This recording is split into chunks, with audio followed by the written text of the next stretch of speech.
Hey everybody, it is Camber here with the Yo Prono. I am so excited about our interview today with the lovely Tess Meyer, 28-year-old account executive coming to us from Atlanta, Georgia. Tess, thanks so much for being here.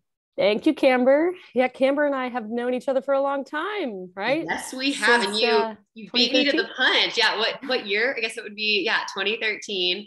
So I always share how we know and how we were connected to each of our interviews. And Tess and I really do go way back. Tess, do you want to share how we know each other?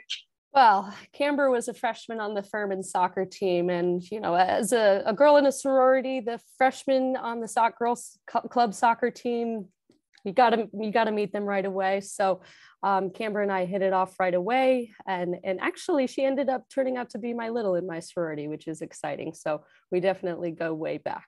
Yes. And it's such a cool, one of my favorite parts about the Yo Prono is really very selfish. It's a chance for me to reconnect with so many people from college, from high school, from growing up. And I love it because I get to see how far you've come and, as a young professional. So I'm really excited today to learn all about what you're doing. And I failed to mention that you're an account executive at Glisser, which is on her shirt, everybody. So make sure to take a look if you're watching this as opposed to listening. But Tess, just go ahead and start by giving us a background. So where you're from, how you got to where you are today, and then we'll dive into those details. Yeah, absolutely. And if you don't mind, I figured I'd share a few challenges that I faced kind of while going through my career and just growing up and starting to work in this working world. So I grew up right outside of New York City in Montclair, New Jersey. Quickly figured out, New York, that area wasn't right for me. Really wanted to make my way down south. So ended up at Furman University, Greenville, South Carolina. That is a beautiful place if anyone hasn't been there before. Graduated from there with an economics degree. I am not using that right now, but it was definitely a great major at Furman and allowed me to adapt a new way of thinking, which I definitely use in other facets of my life. But then from there, as people graduate, and a lot of you guys listening, young professionals, I'm sure you thought to yourself, okay, I'm graduating. All of my friends know what they're doing. Some of them are going to med school. Some of them are, they want to be lawyers. Other people have jobs lined up. I wasn't one of those people. And that was stressful to me. I definitely, my parents always said, hey, you should take some time off after school and go live out west, do the ski bum thing, because once you get older, you're never going to get that chance back. So that is exactly what I did. I moved out to Aspen, Colorado. But definitely that wasn't an easy choice. People always think back and say, why didn't I do that? It was a hard choice for me as well. Just knowing, okay, I'm going to be a step behind from everyone else as I start my career. What's that going to mean for me?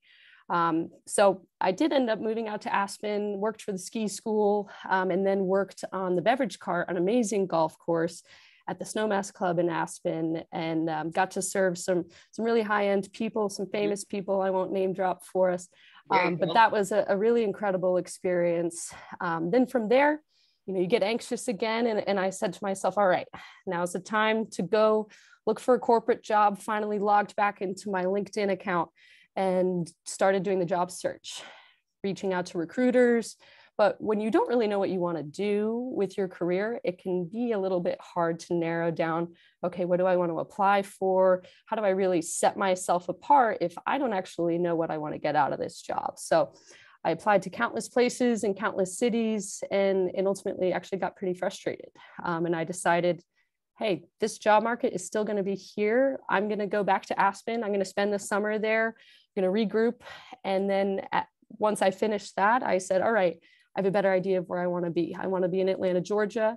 And that helped me narrow down my focus. Then worked with a few different recruiters and found a nice fit with a company called Springbot down in Atlanta, and started in a sales role there. So I started as a BDR, and at Springbot, they really give you the opportunity, if you work hard and you do well, you can get promoted quickly, which was a really great opportunity for me to kind of play that catch up, to surpass people who were my year in school, but, maybe took a few steps doing different things. So, I'll say that my experience in Aspen, it helped me. It helped me talk to different people. It helped me listen and just become a more social and more professional person in any situation.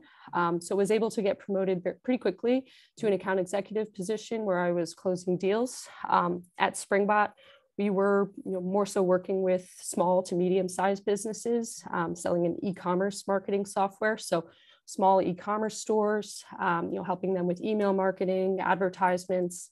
But really, sticking to that small group of people. So in my mind, my next step was, all right, how do I start to sell to larger businesses? How do I enter into enterprise level sales? That's challenging when you don't have the experience. Everyone says, oh, you need 3 to 5 years experience selling enterprise level sales. That can be overwhelming to people. So, once COVID was happening, I was working from home in this new position for a while and said, in sales, sometimes you just need a little bit of a change. You want to learn about a new industry, a new software. So I ended up getting a job offer from Glisser, which was exactly what I was looking for. And in fact, I was a little bit concerned, joining these smaller businesses, you very much, all the eyes are on you. You have to build this program. You can't just sit in and be just another number in the sales team. You are impacting the growth of the company, the culture. And that was what ended up being the case as I joined Glisser, just being in this very intimate team, building this US sales program, essentially, and working with, enterprise level businesses, huge companies. But really the biggest thing for me in this new role has been having that support from the entire business. You work with these small businesses, these small software companies, and, when you're working remotely, the only way to really show your employees that they're appreciated, that they're valued, to make sure that they're on par with what you're expecting of them, is to give them time and to communicate with them.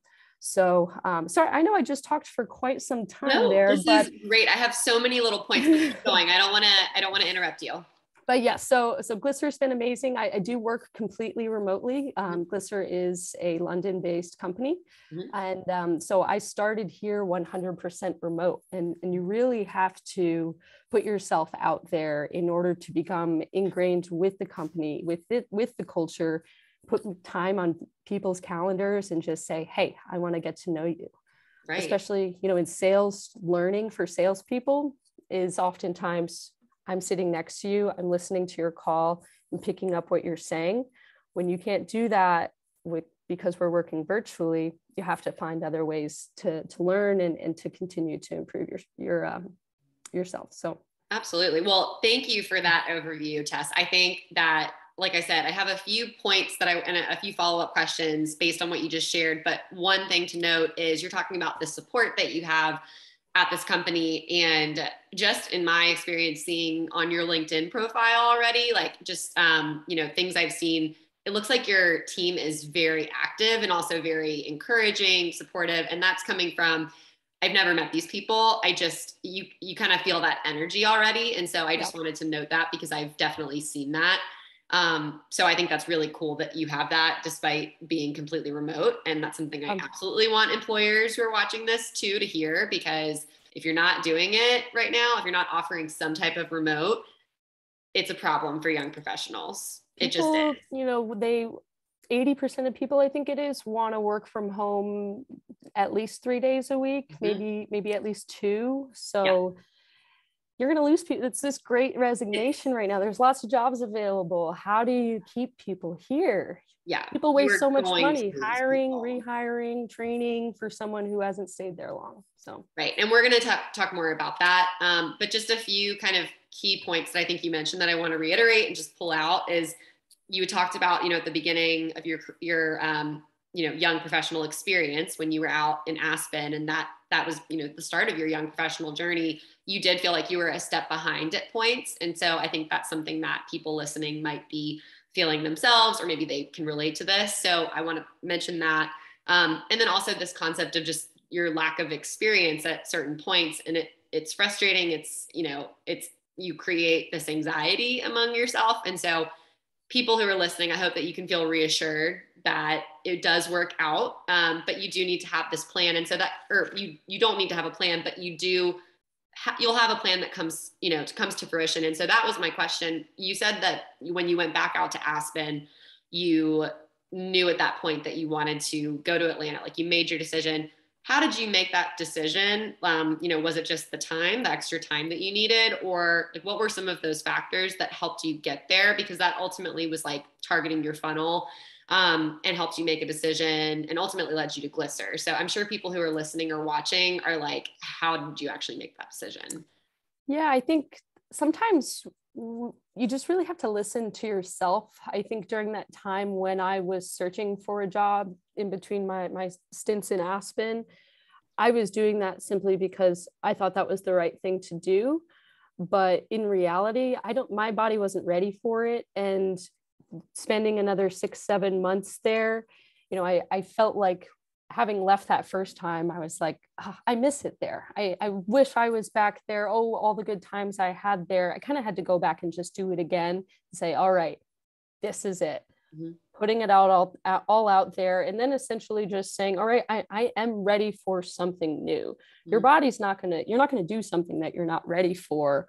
And if you do, you're not going to be happy. You're going to end up leaving there in the first place. I'm a big listener of listening to what makes you happy, mm-hmm. and just saying yes to that, because there's really, even if it doesn't feel like, oh, this is going to advance my career in the best way possible, you have no idea what that opportunity is going to give you, who you're going to meet. And the attitude that you really have to bring to all of these situations is, oh, I just want to learn more. I want to meet more people. I want to make great relationships. And if you bring that attitude to every single thing that you do, the people that you work with now, they'll refer you later on. They are a great person to work with. You don't know who's watching you. You don't know who's going to be impactful with any part of your future.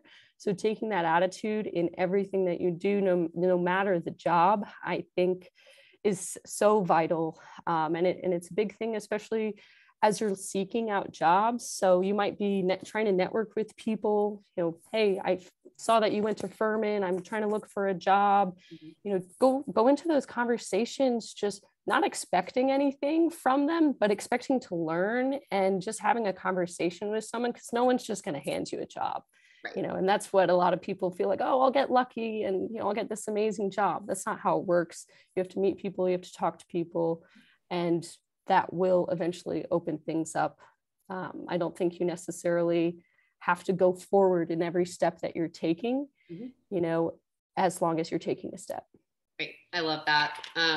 Definitely want to pull that out as a quote. Oh, there we go. But no, I think that's all really excellent points. And something that you've already touched on is, your hardships, like some of the challenges you've experienced. And that's, you started the interview right off the bat with that, which is great. And so in place of, when I would normally ask that, which is now, I want to ask, why do you continue to stay at Glisser? So when did you get there? When was your first date that you got there? I started in August of last year. So mm-hmm. It's been, was that 10 months, 9 months? Mm-hmm. Something like which that. Is, it's getting up there, because it doesn't seem like that long, but these days young professionals are job hopping. So what makes you stay? And this might be a good time too, to share a little bit more about what Glisser is, just for the audience. Yeah, so Glisser is, we're on Zoom right now, but Glisser is a meeting and event platform really focused on audience engagement. It's not to bash Zoom. It's a bit more robust than Zoom. A lot more that goes into. I should have downloaded it before. I need to get the discount. Hey, Zoom is perfectly fine for one-on-one conversations like this. I use Google Hangouts for one-on-one conversations like this. But when you have a lot more people online, or people starting to run events where you have people in room as well as online, how do you get feedback from those people? You need engagement tools. Really, with this virtual world, analytics and data are that much more readily available.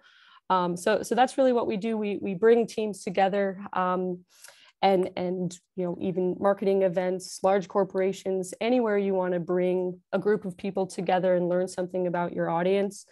That's what Glisser does. So it's been very interesting in this COVID world. It's very hot market, very up and coming. A lot of people are starting to understand, okay, we need to have a lot of more of this, hybrid capable technology where we can keep people engaged. We don't have everyone in room accessible. So how do we keep both of those people engaged? So it has been really exciting just in this COVID world, even just thinking about my experience, joining this team in a remote environment, being able to make sure that I feel valued is so important, and that I'm continuously learning because I'm off on my own. Right. You don't get to see me come in with my coffee and see exactly what I'm doing every day in the office. But if you can incorporate some meetings where, I actually, I'm answering questions, I'm downloading content, and I feel like I have agency over my learning experience, about my meeting experience, then I'm going to be that much more invested. So that's really, what's made this transition over to Glisser, that easy. It's also the importance of the leadership on our team to be involved with us. I don't think I'd be able to get this exposure to such smart people in other organizations that I have. Being able to have 30 minutes on my calendar every day where I can talk to our CEO about Wow. a deal that I'm working every single day. I have that opportunity because they're giving me that time. Yeah. And they're showing me that I'm a valuable employee. Mm-hmm. And that is just above and beyond, the amount that I can learn from those folks simply because they're giving me the time is just so huge. Mm-hmm. Plus, they're sending us out to London in a few weeks. That is a nice perk as well. Yeah, culture is so important when you're working from home, and knowing and liking your coworkers and having these inside jokes. It can be a little bit tough virtually. So they've really put the focus on, let's get everyone together because we need to. And then once we disperse and go back, now we can be that much more in sync, and we can work together much more efficiently. Right. Yeah. I mean, all these things are critical. I mean, just in talking to hundreds of young professionals over the years, people, 9 out of 10 times, it's like, I don't feel valued. And that's why they leave. And so again, I just want to reiterate the fact that Glisser can make you feel that way in a completely work from home situation is really, really important. And so another thing that is kind of a pop question. I know that you were probably not prepared for this one, so it'll be fun. But something, that people are reading about right now is some of these kind of COVID fads where it was like, Peloton stock went up crazy, and Zoom, and, all of these, I can't remember the exact term, but they're calling them like, COVID whatevers. And this is a horrible. I don't know what the phrase is either. I've read some articles about it lately. And so what would you say to the people who are kind of, bashing those companies and saying, they're never going to be back to those COVID heights? Because I would say that people probably would argue that Glisser is maybe in that category. What would you say to those people? I don't believe that, but what would you say? Yeah, I mean, this is something that we talk about all the time with what I talk about with my prospects is the word hybrid, and that's not going to be a word anymore. Everything is just going to be, event or an experience that's both able to be taken in person or virtually. That's just going to be how it is. So we just need to adapt and give people those options because that's going to be the norm. Mm-hmm. I mean, you look at just commuting times, sustainability factors. Yeah. Like we could go on and on for what reasons why this should maintain. And in fact, I feel like I'm far more efficient working from home. I have a healthier lifestyle. And that has just, as we've seen over the years, just become more and more important to employees. And it'll be interesting to see how that progresses, because I think it'll be change a ton, even though it has already over the last year or two, and it'll continue to change. Yeah, I agree. Well, I love that answer. I was hoping you would say that. You said it much more eloquently than how I delivered the question, but that's why these interviews are very conversational. And so it was just, based on an article I read lately. So thank you for answering that, but just being mindful of time. Yeah. What advice do you have that you haven't already shared today for young professionals listening, or companies who are listening and they're trying to figure out how the heck do we keep these young professionals? I think, the big thing is just, ask for what you want, or ask the question. And listen. Once you've asked the question, how do you guys want to work? What's the best way that you're going to be able to work? And then listening to that answer. And the same thing for the employees. How can I be a better employee to you? What can I be doing with my time better? How can I show that I'm invested and I want to be here and I want to learn? Because those questions, you spend time asking that's going to take you much further. And the fact that you've just asked it is even more valuable, in fact, than the answer that you're going to get, because it shows that you care, both for the employer and to the employee. Asking for what you want as a young person, I think, is something that it took me a little while to get there, because you just assume, oh, I'm at school, I have to do what I'm told, my parents told me to do this. But now I'm in the driver's seat, and people don't know how you're going to learn best. People don't know how you're going to operate best until you talk to them about it and you figure it out yourself. So don't be silent, just ask for what you need and listen. Awesome. Well, I think that's a great way to end our interview. Tess, thank you so much for joining us today. I'm really excited to get your story out there to everyone who's listening. Yeah, thanks, Camber. It was a pleasure.